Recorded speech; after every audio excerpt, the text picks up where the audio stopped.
Welcome, friends. Beautiful to be with you. I hope you've had an amazing week. Welcome back to Live Tao with George. It's beautiful to be with you. A great joy and privilege as always. My idea from this week, an offering to you, is I've been exploring trauma and mindfulness and relating it back to Taoism and alchemy. So let's keep on getting deeper with that. If you've been joining for the last few weeks, you've been hearing me talk about trauma. Let's explore this word alchemy. So this painting over here is the internal alchemy picture. You can kind of see it's a long spine, and it's representing a kind of an imagined view of what the human body is like.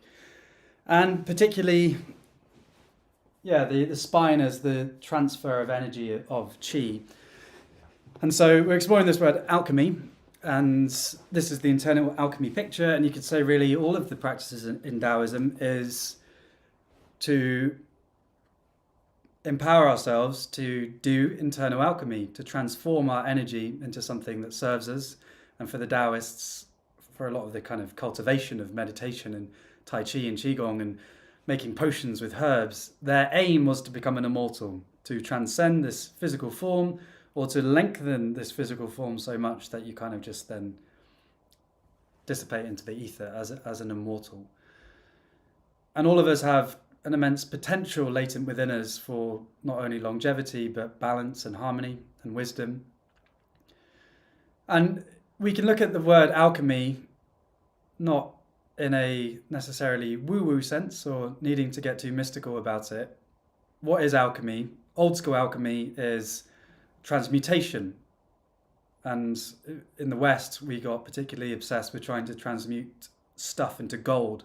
Gold was money, and we wanted to make money out of nothing. Wow, money doesn't grow on trees unless you're a sorcerer that can just somehow conjure up, transmute, alchemize base metals like tin into gold.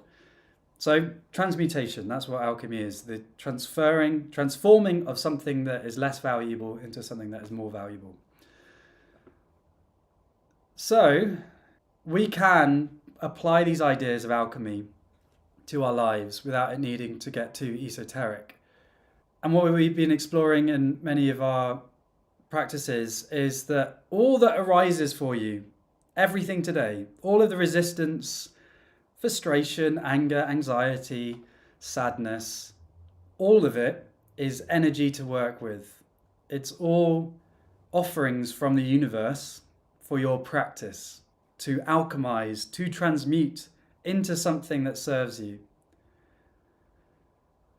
So let me break that down. So a lot of our pain in our life comes from resistance, right? It's resisting what we are given. Our bodies, I don't feel my body's good enough. Our brains, I don't feel my brain is smart enough. My partner, I don't feel they're good enough. And so we resist what is, and we don't see the opportunity that actually maybe a conflict in our relationships, the things that we feel our partners are criticizing us about, is actually an opportunity for us to recognize what we still need to transform, what growth we have left on our journey. So all of these challenges, all of these resistances in your life are energy for you to work with, to transmute, to alchemize. And so then we can begin to bring this idea into our everyday and into our mindfulness practice, into our meditation practice, our Tai Chi and Qigong, which is that anything that arises, anything. Later on, if you join me on Zoom and you're feeling a bit of resistance, either A, to join the group, or B, once you're in and George is doing some movements that my body's not used to, all of that is energy to work with. And instead of resisting that, saying, why am I not more confident, or screw this, I'm just going to go, is to be present with the resistance and to see through that presence if we can transmute, if we can alchemize that energy into something that serves our practice. And if you do that, suddenly you become much more resilient. right? So instead of us trying to control the world, we develop the skill to be able to use whatever life gives us and to help it serve harmony, to serve peace in our lives, to serve peace in our relationships, peace on the planet. And so that comes with a beautiful freedom, because we're not trying to resist bits of ourselves, we're not trying to resist change, but instead we trust ourselves to be able to do that Taoist dance of alchemy, transformation, transmutation. So an overall message is be empowered that the resistance you feel now in your life, the frustration, the anxiety, it can move, it can transform, and it takes some work, and it takes letting go of the idea of work as well, that great paradox. But it's all steps in your journey, so don't resist where you are right now. Move with it and see where it can take you. Baba Pixie sharing her thoughts, we can transmute or we can suppress. I had a habit of suppressing, which is translated into imbalances in my body. My body's telling me to release the past and turn the energy into new. Yeah, so that interconnection between the mind and body for healing is that the body holds the score, and even if we think we've moved on, there can be tension and trauma held within the body that pops up when we least expect it. And so that healing journey is not just an intellectual one, it is an embodied practice, which is why our Qigong is so powerful, and any moving mindfulness practice where we begin to bring awareness to our body, is we can begin to reintegrate our minds and our bodies, and that is an essential step on the journey towards healing. And so, yeah, your movement practice is really important to your mental and physical and spiritual well-being. And why don't we take a breath together? Would you like to join me for a breath? We could just, reconnect with our bodies, taking a couple of breaths together. So if you'd like to join me, I invite you to breathe in, softening your face, and breathing out, coming into the present moment, letting any tension go, softening your face. Breathing in, let's try one more. Soft, kind breathing. Breathing out, finding some space.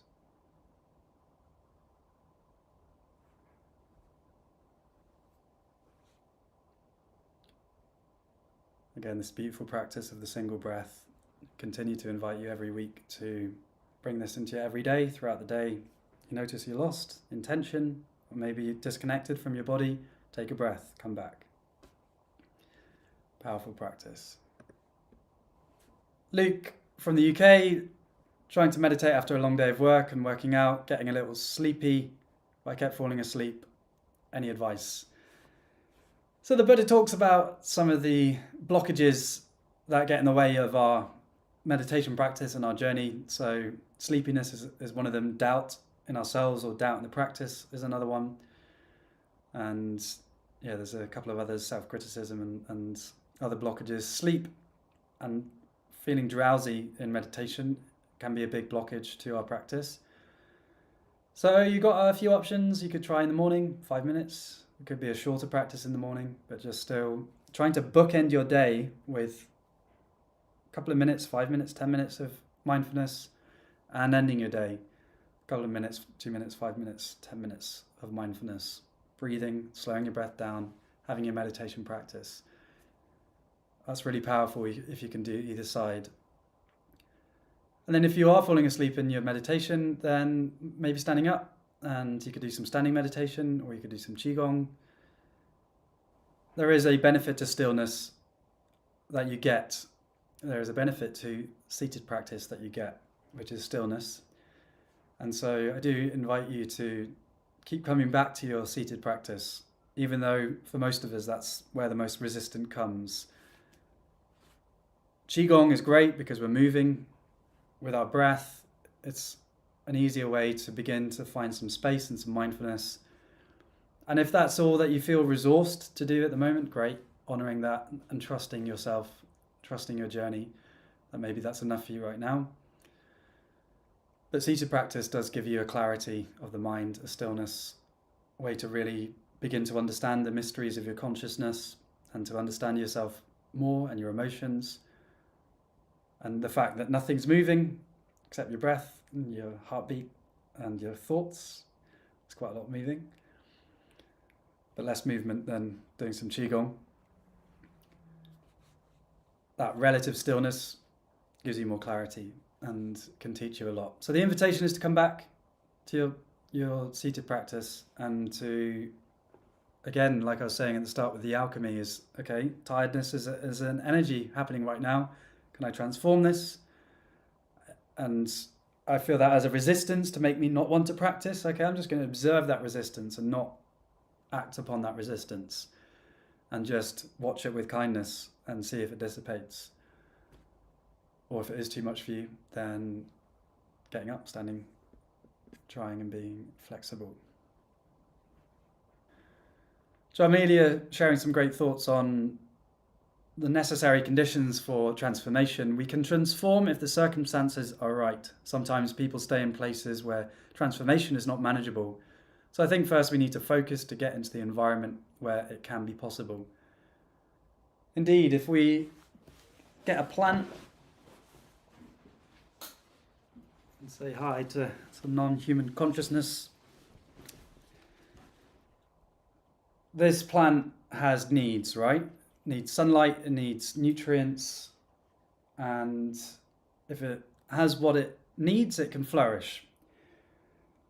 And we are the same. We have deep needs that we need to flourish. Now, say, for example, if I put arsenic in the soil, and then I said to the plant, grow, be successful, flourish, my friend. It's not going to do a good job, right? Because it's got arsenic in the soil. So that is like trying to say to people, hey, meditate, be happy, when they're in a job that they hate, in a broken relationship, with not enough food to heat their homes, or a Pacific Islander whose house is getting flooded because of global climate breakdown. Can we hold the space for both individual responsibility and being able to take these practices, but also understanding that we are unavoidably embedded within systems and within contexts. So our spiritual practice is not an individual practice because we're all connected. And so system change is part of your peace and your ability to live well. And system change can be not just big things like climate, but also relationships. Like I was at a party on the weekend and I told a story from an Irish storyteller, and it's called John and the Devil. And basically a guy called John is an alcoholic and he's got a wife who doesn't like him drinking alcohol. And John gets invited to some memorials and gets drunk and then eventually meets the devil. And lots of things ensue, naughtiness, trapping the devil gets free. And basically it comes down to the challenge of the story is the lack of communication between John and Sarah, that they could have kept the devil contained.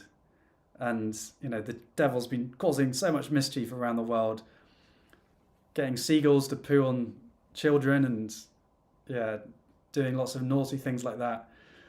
And John and Sarah got the closest that anyone has ever got to capturing the devil, except from they didn't know how to communicate, and they didn't have the skills to communicate without violence and resentment. And so the devil got free and he's still at large, at least according to the story. So as a society, we haven't supported each other that well, and it's changing to be able to communicate our hearts in a way that is likely to be received by another person and is likely to help create more love and more harmony in our relationships. These are skills to be able to express ourselves clearly and compassionately. something that takes practice, something that we need help with, and to go on courses and to read books about it. And our education didn't give us anything about it, really. And so that's a trauma that we continue to pass down the generations. And so again, we need to look holistically at our challenges, and all of it is vital on our path, and we can't just take it as an individual thing.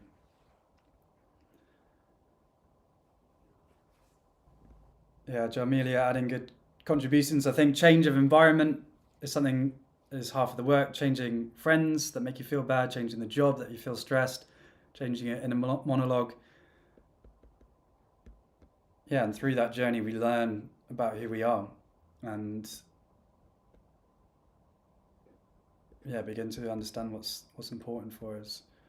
We've got another one from Billy. I'd quite like to get your perspective on Taoism and social action. Taoism emphasizes flow and non-action. How do we then approach social issues?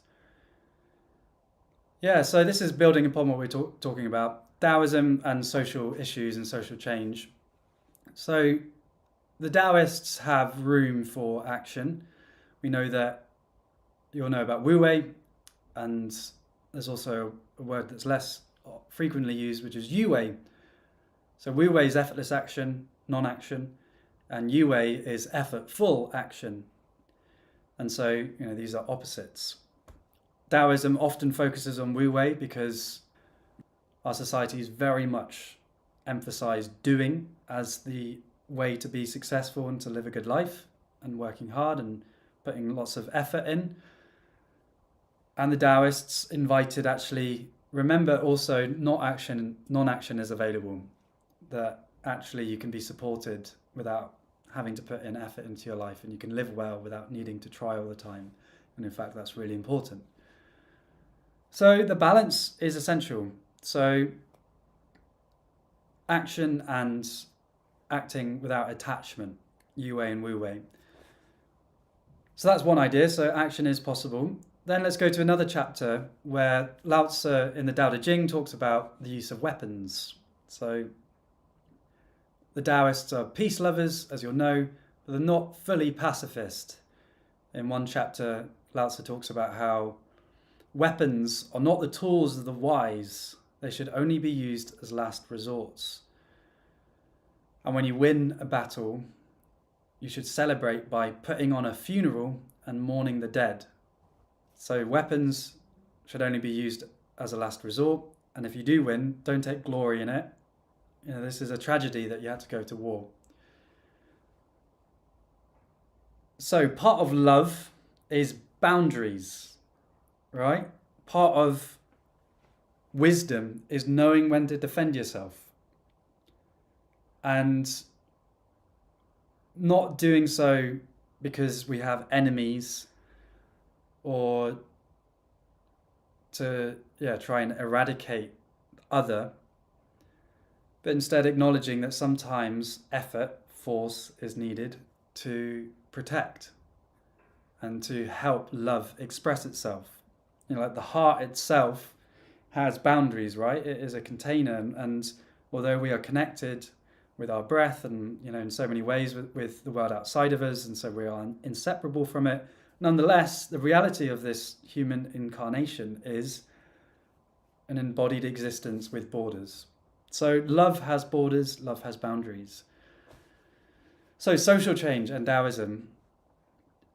Take climate, we're destroying our ability to live on this planet safely. And how does love respond to that? Love takes action to protect. And when we, in our spiritual journeys, recognize that who we are is connected to everything in the universe, and that all of the plants and animals, they too are part of this unfolding miracle of life in the universe, we have this sense of love arising, and we want to protect what we love. And so then that naturally motivates action to protect and to be part of social justice movements. So that's the Yu Wei bit from a Taoist perspective. Now let's go back to Wu Wei. And still, despite having energy for change, and this is a balance that I'm trying to work out in my life, and it's a challenge. But still, can we hold the wu wei of not being attached to the outcome and not contriving to transform the world into something that we think is good? Because the world is too complicated, and trying to improve the world, the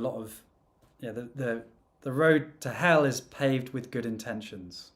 The road to hell is paved with good intentions. So trying to improve the world has been the source of an awful lot of pain.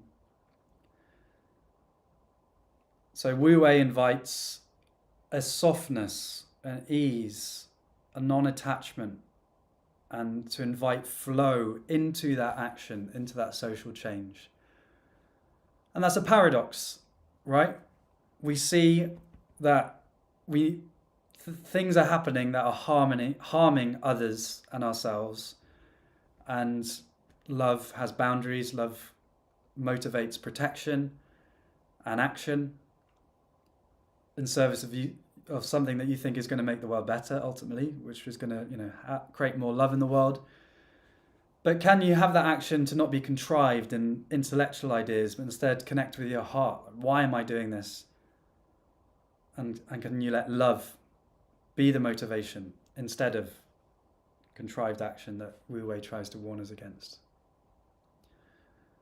So not simple answers, right? But hopefully you see the nuance in there, that we can still be motivated and take action. So Jamelia, boundaries should both be flexible so things won't be rigid, but still strong enough to hold the shape. That's basically what I thought. I can apply it everywhere. Great stuff, Jamelia. Yeah. Boundaries should be both flexible so things won't be rigid, but still strong enough to hold the shape. Yeah, I love that. So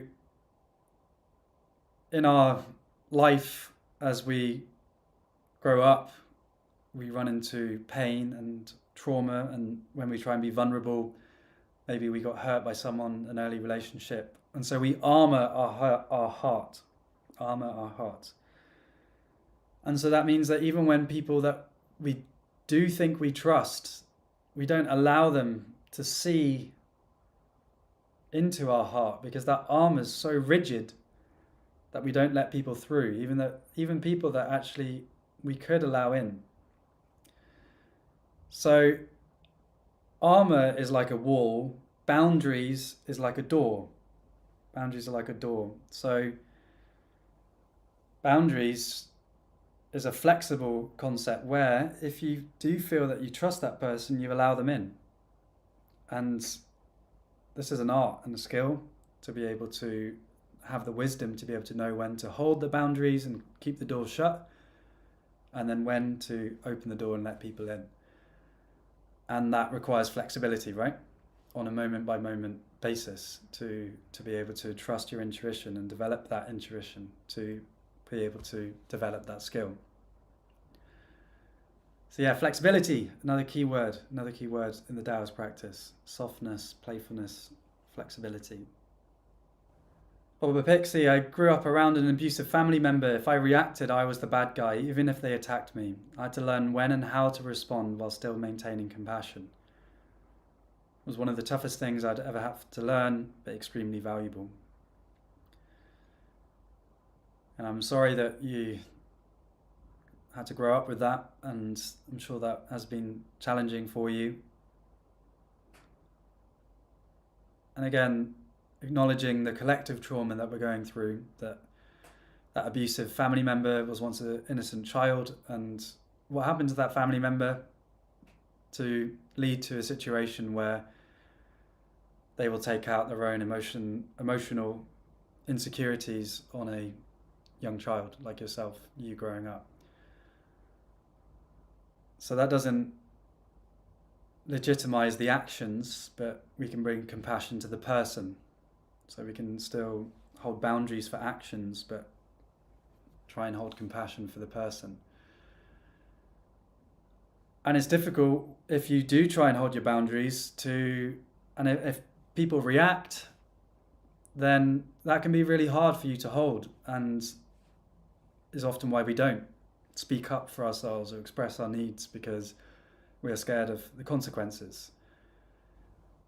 And again, our wisdom journey is to develop the skill to be able to express ourselves in a way that either doesn't trigger the other person, or to know when to step away completely. Family makes that even harder, where you have blood relationships, but sometimes stepping away is still the right thing to do. Also inviting growth in those relationships to see if gently, and you using your wisdom to see if this is appropriate for you, but to stay with it, to express your needs, and using your meditation practice to stay grounded even when they begin to react, and to trust that expressing my truth is valuable and ultimately essential if this is a relationship that you want to deepen and want to feel supported in. Remembering this deep need that we all have to be seen and to be heard, to be seen and to be heard. And love wants to be recognized. We want to be recognized for this embodied existence that we find ourselves involved with. And so if we can honestly express what's happening in our heart to people, that is a great joy and a great need. And so an aspiration in our lives is, can we find those people that we can be truthful about who we are with? And it may not be that family member, or it may be with growth and therapy and time that healing is possible. Yeah, we're on this journey together, and this journey of understanding ourselves and calling in, bringing into our lives people that we can share that journey with, and to invite that growth, because ultimately all of us deep down want to grow, and there's a lot of resistance and fear to really face ourselves. And so if people feel it's too much to join you on that journey, honouring their decision, because that's where they are, you can't force it, but nonetheless that invitation, welcoming growth together.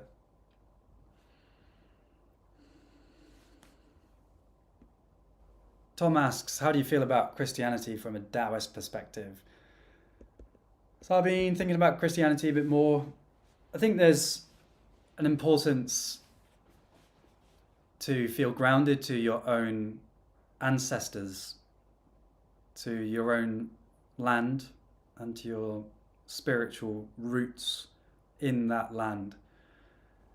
Because, many cultures, the Chinese and indigenous Americans and most cultures, revere the ancestors, because they know that all of our society, the crops, everything that we are, was a gift given to us by the previous generation. And so giving thanks to that gift. And so feeling connected to your ancestors is important. Christianity, at least my experience, has been hard to reconnect with because of the history of a lot of wars and colonialism, and the church being used as a vessel for power and exploitation, and the kind of monotheistic ideas of there is only one God, and that's the Christian God that revealed himself to a certain group of people 2,000 years ago, and you've got to get on their team or else you're going to hell. So not all Christians think like that, but that is kind of a lot of the baggage that Christianity brings with it. I am grateful for beginning to see Christianity in a different light. So, a lot of atheists, the Sam Harrises of the world, the Christopher Hitchens, the Richard Dawkins of the world, castigate Christianity as this evil and silly religion. And I think that's because they don't look at it on a deeper, more esoteric level. So, like if we take Noah's Ark, and I need to learn more biblical stories, but, we could take Noah's Ark literally like all of the animal kingdom got into a boat 2 by 2, that's ridiculous. And just say it's all fairy tales. Or we can look at it at a level deeper, which is a metaphor for the need for renewal and for cleansing and for the ability for us to start again and to start afresh. So suddenly then there's wisdom in those stories. And so I think it's what level that you meet Christianity at. Is that, do you see it, take it for its word, and many of the words of the Bible that kind of do sell itself as the only way? Or can we look beneath those kind of constructs that humans have put onto the wisdom that came from our ancestors in the Christian tradition? And Jesus, this great light of consciousness and wisdom, can we try and connect with that wisdom which is beneath? And so then that, if we do that, that leads to healing, because suddenly we're not as oppositional to our own history and to Christianity. We can begin to see that, like any human institution, religions get corrupted, and that doesn't necessarily mean that we need to throw the whole thing out. So finally, from a Taoist perspective, again, I like to differentiate between Tao and Taoism. And the Tao is the way of nature, everything in the universe. Taoism is the school of thought that talks about the way of nature that emerged from ancient China. And in chapter 1 of the Tao Te Ching, Lao Tzu says, the Tao that can be talked about is not the eternal Tao. The names that can be defined isn't the actual thing. So Lao Tzu would be very much in keeping with the idea that Christianity very much can fit into a Taoist practice, so long as it's seen as offerings for us to help us understand the ways of nature. So complementary to Taoism in our journey of understanding ourselves, understanding nature, understanding the Tao. Finally, I think Jesus and Christianity does offer something that I think the Taoists didn't talk as much about, and that's love.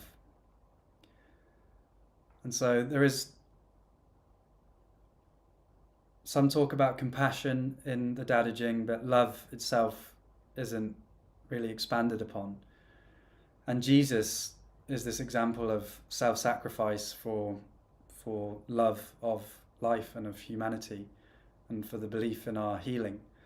And so Jesus can be seen as this great metaphor for love, this infinitely compassionate heart that Jesus was thought to have.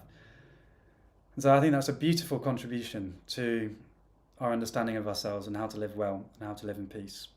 So the invitation is to integrate the things that resonate with you, the things that make sense for you, into a worldview that is necessarily uniquely yours. And so we should not be beholden to one school of thought, because that's where rigidity comes in. And so then we're not opening the space for true understanding. We're stuck in words, we're stuck in doctrines.